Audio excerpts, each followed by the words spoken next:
성경교리 연구가 60번째에 이르렀습니다. 이 시점에서 우리가 어떤 단계들을 밟아왔는지 한번 돌아보는 것이 좋겠습니다. 이 세상에 살고 있는 사람에 대한 고찰로 출발해서 우리 자신의 이해력에만 의지하는 것이 얼마나 무의미한지 알게 된 후 우리는 사람들이 늘 그래왔듯 계시의 필요성을 깨닫게 되었습니다. 하나님은 우리에게 그 계시를 주셨습니다. 그것은 하나님의 말씀 안에 나타난 하나님의 계시입니다. 성경이 하나님에 대해 무엇을 말해주는지 살펴보고 이어서 성경이 사람들과 그들의 필요에 대해 그리고 그 필요의 원인에 대해 무엇을 말해주는지 고찰했습니다. 이로부터 죄의 교리가 도출되었습니다. 이를 통해 구원의 필요성을 깨닫게 되었습니다. 우리는 주 예수 그리스도의 인격과 사역 그리고 이 모든 것을 우리에게 적용시키시는 성령의 작용을 알아봄으로써 구원에 대해 살펴보았지요. 이제 우리는 새로운 부분에 이르렀습니다. 하지만 이것은 사고의 편의를 위해 구분을 한다는 것 뿐이지 그 이상의 의미가 있는 것은 아닙니다. 또 우리는 각 교리가 얼마나 놀라울 만큼 필연적으로 다음 교리와 연결되는지 다시 한번 인식하여야 합니다. 진리는 하나이며 하나님의 목적은 총체적입니다. 때문에 하나의 이 교리를 모두 다루고 나면 반드시 다음 교리가 이어지게 됩니다. 로이드 존스 교리 강좌 시리즈 세 번째 영광스러운 교회와 아름다운 종말 제1장 교회입니다.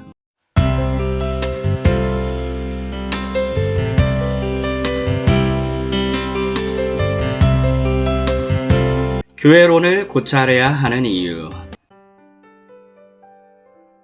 지난 강의에서는 성령의 은사에 대한 성경의 가르침을 함께 살펴보았습니다. 하나님이 어떻게 교회에 사도와 선지자, 목사와 교사 등 필요한 은사들을 갖춘 사람들을 주셨는지 보았습니다. 그리고 그리스도인들에게 여러 가지 다른 특별한 은사들이 주어졌다는 것을 알게 되었습니다. 거기에는 초기에 그리스도인들에게만 주어졌던 일시적인 은사도 있고 모든 시대에 모든 그리스도인에게 주어지는 더 지속적인 다른 은사들도 있습니다. 하지만 우리는 이 모든 은사가 교회와 교회의 구성원들에게 주어졌다는 것을 관찰했습니다. 그렇다면 이제 교회의 본질에 대한 성경의 교리를 고찰하는 것은 논리상 필연적이고 성경의 진리 자체도 그렇게 하도록 강권합니다. 그런데 이유는 잘 모르겠지만 교회로는 성경의 교리를 다루는 책에서 완전히 빠져있는 경우가 매우 많습니다.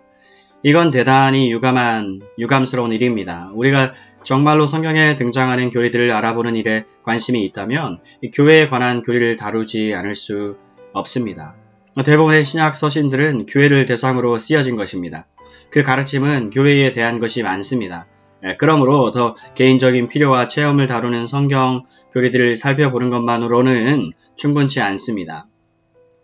교회론이 중대한 것이 아니라면 신약 성경이 교회에 대한 진리에 그처럼 많은 지면을 할애하지는 않았을 것입니다. 성경 자체의 특성이 이 교리를 다루지 않을 수 없게 만듭니다. 또 하나의 이유는 교회사에서도 이 교리가 대단히 두드러지게 나타난다는 것입니다. 예를 들어 영국의 역사에서도 교회의 본질이 무엇인가에 대한 질문이 두드러지게 나타납니다. 모든 사람이 알고 있는 대전환점인 종교개혁과 17세기에 일어난 모든 사건, 청교도 혁명의 일부 측면도 여기에 포함됩니다. 17세기에 일어난 모든 사건에서도 이 점은 마찬가지입니다. 세속적 관점으로 이 사건들을 바라보더라도 교회론이 중요하다는 것을 알 수 있습니다. 우리 선조들은 이것을 정말 중요하게 여겼기 때문에 교회의 본질에 대한 교리를 지켜내기 위해서라면 큰 역경을 견디고 모든 것을 잃을 각오까지 되어 있었습니다. 그들에게 있어서 이 교리는 대수롭게 여길 만한 것이 아니었습니다. 그들 중 많은 사람들은 어떠한 핍박이 와도 심지어 목숨을 걸고라도 비밀 집회소를 만들어 함께 모일 것을 고집했습니다. 그러므로 이 교리를 살펴볼 만한 다른 이유가 없다 해도 옛 선조들의 이름과 위대함을 존중한다면 이걸 연구하지 않을 수 없습니다. 대수롭지 않은 일의 진리와 대의를 지키기 위해 사람들이 그토록 고난을 당하지는 않습니다.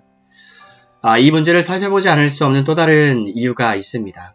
오늘날의 교회는 소위 에큐메니칼 운동이라고 하는 것을 두드러지게 강조하고 있기 때문입니다. 기독교 잡지들은 이 운동의 많은 지면을 할애하고 있습니다. 이 운동의 대표자들은 20세기 교회의 특별한 기능은 교회의 본질에 주의를 집중시키는 것이라 말합니다. 그러므로 이런 사람들과의 토론에 뛰어들려 한다면, 그리고 이런 토론에 지적 흥미를 가질 수 있으려면 우리는 교회에 대한 신약의 교리를 알아야 합니다. 하지만 어떤 의미에선 이 모든 것을 다 합친 것보다 더 중요한 이유가 있습니다. 저는 우리가 현재 직면하고 있는 대부분의 문제들의 원인은 복음주의자들이 특히 지난 6, 70년간 교회의 본질에 대한 성경의 가르침을 심각하게 받아들이지 않았기 때문이 아닌가 생각을 합니다. 여러 가지 이유로 인해 우리의 직전 세대들은 단체를 조직하는 것만으로도 충분하다 생각했습니다. 교회적 관점에서 생각하지 않았습니다. 결과 큰 교단들의 복음 증거는 희석되었고 복음지 그리스도인들은 교회가 아닌 단체에서만 모이게 되었습니다. 이런 관점에서 볼 때 교회에 관한 교리는 대단히 중요한 주제입니다. 복음의 메시지와 이것이 오늘날 세상에서 가진 중요성에 깊은 관심이 있다면 사랑하는 여러분, 교회론을 살펴보지 않을 수 없습니다. 이 교회론. 이제 교회의 본질에 대한 성경의 가르침에 접근하려 할 때 제가 늘 하는 서론적 이야기를 다시 한번 해야겠습니다. 교회론은 대단히 논란이 많은 주제입니다. 사실 모든 교리가 그러했습니다. 그렇지 않습니까? 하지만 역사만 살펴보아도 교회론이야말로 가장 큰 논란을 일으켰던 주제였음을 확인할 수 있습니다. 그리고 논란의 여지가 있다 해서 어떤 주제를 다루지 않고 피하는 것은 대단히 비겁한 일입니다. 우리가 어떤 배경에서 자랐든 어떤 편견을 가지고 있든 가능하면 열린 마음으로 성경이 우리에게 무엇을 말하는지 살펴보려 애써야 합니다. 하나님이 우리가 쉽게 빠져드는 편견들로부터 건져주시길 기도하면서 우리 모두 이 일을 해봅시다. 그러므로 미리 몇 가지 정의를 내려보도록 합시다. 첫 번째로 다뤄야 하는 질문은 교회와 하나님 나라 간의 관계는 무엇인가 하는 것입니다. 교회와 하나님 나라 간의 관계. 성경에는 하나님 나라에 대한 가르침과 교회에 대한 가르침이 나옵니다. 그리스도인들은 종종 이 두 주제에 대해 상당히 혼란을 느낍니다. 이는 대체로 로마 가톨릭 교회가 이 둘을 동일시하기 때문입니다. 로마 가톨릭의 가르침에서 교회는 이코르 하나님의 나라입니다. 교회는 하나님의 나라입니다. 로마 가톨릭 가르침에서는. 그리고 로마 가톨릭은 또한 교회가 모든 면에서 삶 전체를 지배하고 통치할 권리가 있다고 일관성 있게 주장합니다.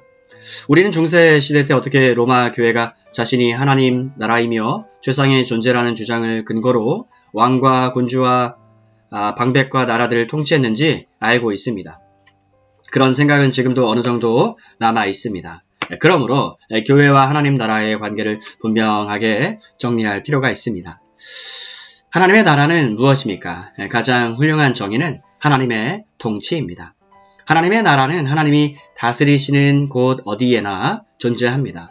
그래서 우리 주님은 자신의 활동과 사역으로 인해 하나님의 나라는 너희 안에 있느니라. 누가복음 17장 21절 말씀.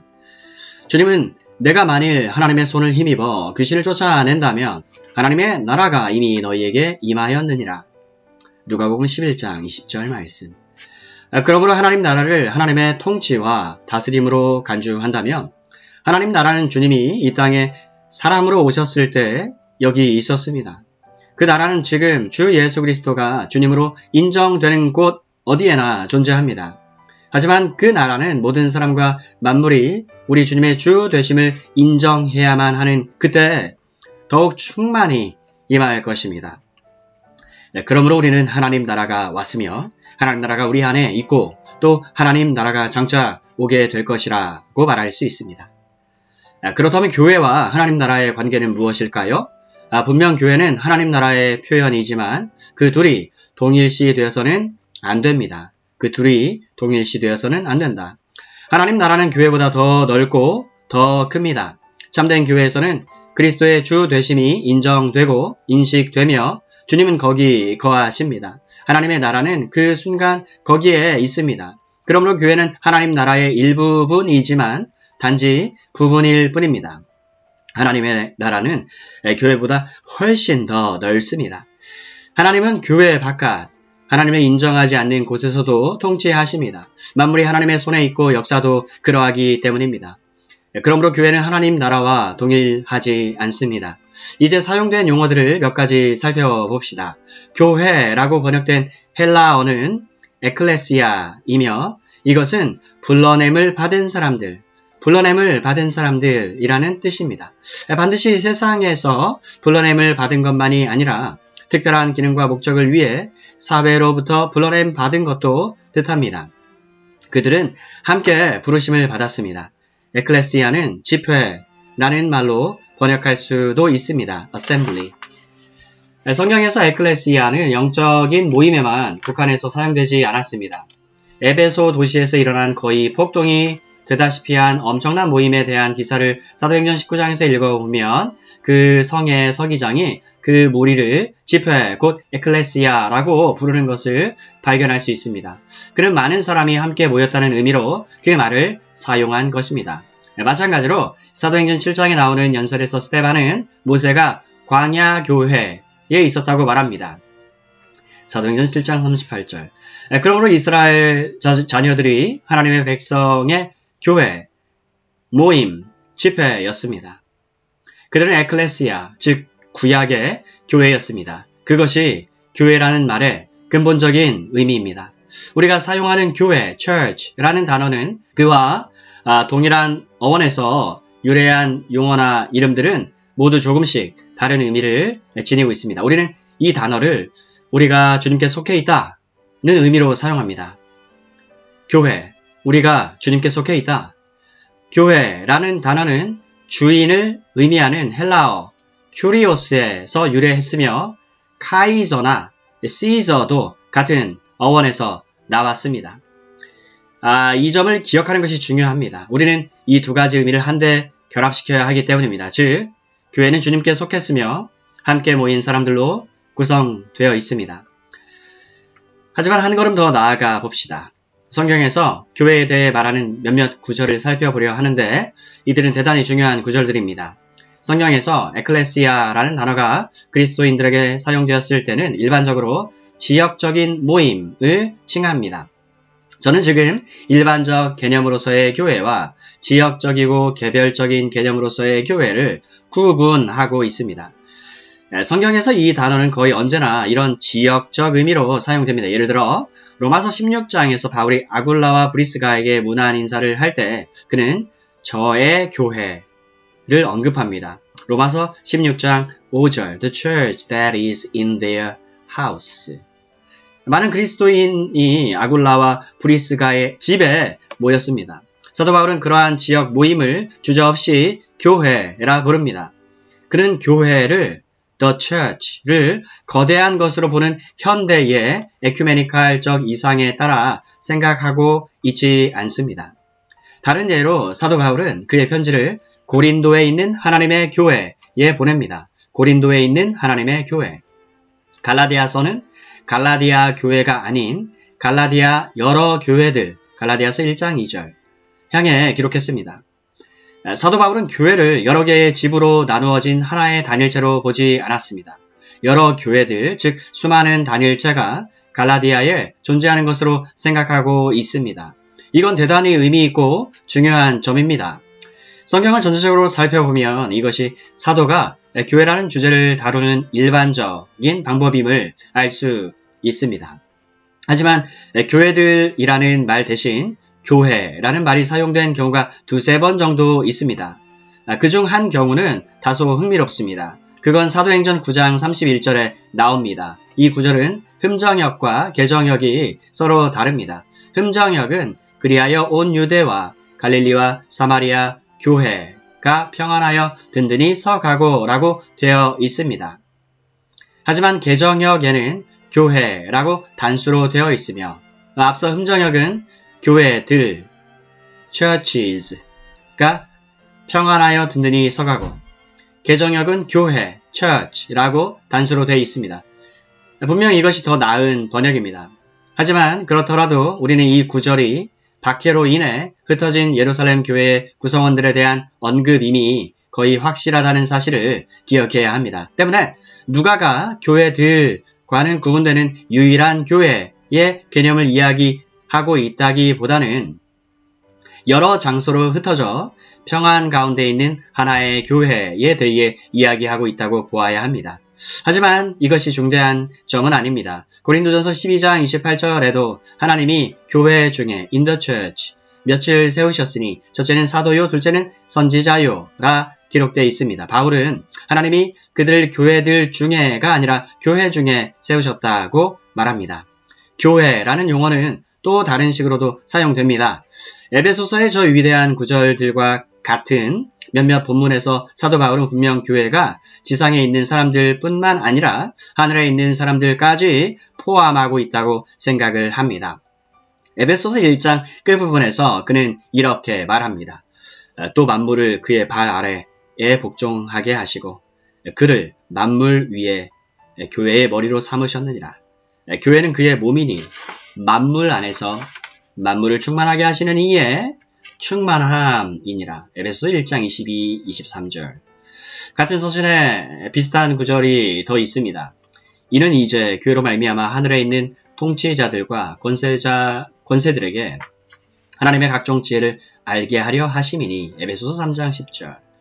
에베소서 5장 23절 이하 32절에도 사도 바울은 같은 내용을 다시 기록합니다. 지금까지 우리는 일반적으로 에클레시아라는 용어가 복수로 사용되며 저자들은 명백히 개별적 교회들을 생각하고 있다는 것을 보았습니다. 하지만 몇몇 경우에는 유일한 교회, the church라는 용어를 사용해 더 광범위한 개념을 보여주기도 합니다. 다음으로 우리는 교회에 대한 교리를 가르치기 위해 사용된 여러 묘사나 예화들을 살펴보아야 합니다. 대단히 흥미로운 것이 많이 있습니다. 첫째는 몸의 유추입니다. 몇몇 신약 서신서에는 교회가 그리스도의 몸이라고 나옵니다. 고전적인 예는 물론 고린도전서 12장이지만 로마서 12장, 에베소서 4장 및 다른 곳들에서도 이런 개념을 찾아볼 수 있습니다. 교회에 대한 또 다른 묘사는 성전 내지 건물의 비유입니다. 바울은 자신을 지혜로운 건축자에 비교합니다. 고린도전서 3장 10절, 에베소서 2장 20절에서는 교회가 사도들과 선지자들의 터 위에 세워지고 있다고 말함으로써 교회를 세워지고 있는 건물로 생각합니다. 또 에베소서 5장에서 바울은 교회를 그리스도의 신부라고 말하는데 그 이미지는 요한계시록에 다시 등장합니다. 또 한 가지 개념은 제국이라는 개념입니다. 에베소서 2장에서 바울은 우리가 성도들과 동일한 시민이요 하나님의 권속이라고 말합니다. 19절 에베소서 2장. 이건 분명 사도가 쉽게 떠올릴 수 있는 유추였습니다. 이 서신을 쓸 때 사도 바울은 아마도 로마의 감옥에 수감되어 이 훌륭한 로마 제국에 대한 생각을 하고 있었을 것입니다. 그는 로마 제국의 각 부분이 널리 흩어져 있으면서도 중앙에 단일성을 유지하고 있다는 점에서 교회와 유사하다고 생각했습니다. 수세기에 걸쳐 사용되어 온 다른 용어를 사용해 말하자면 우리는 교회를 전투하는 교회 내지 승리하는 교회라고 말할 수 있습니다. 지상의 교회는 자신의 생명과 교리와 그 모든 것을 위해 싸우고 있습니다. 휘장을 지난 교회는 기뻐하며 승리를 누리고 있습니다. 이것을 장엄하게 표현한 히브리서 12장 22절 이하 24절의 예를 살펴보십시오. 이 모든 개념을 종합하면 어떤 결론에 도달합니까? 분명 교회는 영적이고 눈에 보이지 않습니다. 영적이고 눈에 보이지 않는다. 교회라는 단어가 단수로 사용된 모든 예는 교회가 보이지는 않지만 영적 실제로 존재함을 알려줍니다. 비가시적 교회라고 하죠. 하지만 동시에 교회는 가시적이어서 외부에서 바라볼 수 있고 고린도나 로마 내지 다른 특정한 장소에 존재한다고 묘사할 수도 있습니다. 이 두 가지를 염두에 두는 것은 대단히 중요합니다. 눈에 보이지 않는 교회가 지역적으로 나타납니다. 눈에 보이지 않는 교회가 지역적으로 나타납니다. 여기에 좋은 유추는 영혼의 유추입니다. 사람의 영혼은 볼 수 없습니다. 하지만 우리는 각 사람이 영혼을 가지고 있고 이 사실이 몸을 통해 행동과 삶을 통해 표현된다는 것을 압니다. 보이지 않는 것이 스스로를 보이는 것을 통해 표현하는 것입니다. 교회도 마찬가지입니다. 지역의 교회들과는 별도로 유일한 교회가 존재합니다. The Church. 그리스도의 몸은 실체이며 참으로 살아있는 생명체입니다. 이 두 가지를 구분하는 것이 대단히 중요합니다. 지금까지 말씀드린 내용에 비추어 볼 때 영적이고 보이지 않는 유일한 교회의 일원이 되지 않고는 그리스도인이 될 수 없다고 말할 수 있기 때문입니다. 다시요. 영적이고 보이지 않는 유일한 교회의 일원이 되지 않고는 그리스도인이 될 수 없다. 그리스도인일 수 없다. 이것은 불가능합니다. 모든 그리스도인은 그리스도의 몸의 지체입니다. 여러분은 눈에 보이는 교회의 일원이 되어야 하겠지만 그렇게 하지 않는다 하더라도 교회, the church의 일원이 될 수는 있습니다. 전자가 아니라도 후자가 될 수 있다는 말입니다. 눈에 보이는 외적으로 나타난 교회의 일원이면서도 보이지 않는 비가시적 영적인 교회의 일원은 아닌 경우도 마찬가지로 가능합니다. 그러므로 성경이 그리스도의 몸인 우주적 교회와 그것의 눈에 보이는 지역적 나타남을 구분한다. 이 사실이 중요하다는 것을 알 수 있습니다. 요약하면 성경에서 일반적으로 교회라고 말할 때 이것은 그리스도의 임재와 주권이 인정되는 성도들의 지역별 모임을 뜻합니다. 하지만 이에 더하여 지역교회에 있는 참으로 거듭나고 영적인 사람들은 동시에 보이지 않는 영적교회, 즉 그리스도의 참된 몸의 일원입니다. 앞서도 말했듯이 오늘날 이루어지는 교회에 대한 논의를 이해하기 위해서는 사랑하는 여러분 이 사실이 대단히 중요합니다. 이제는 그 다음 문제를 살펴봅시다. 이것은 교회의 연합이라는 문제입니다.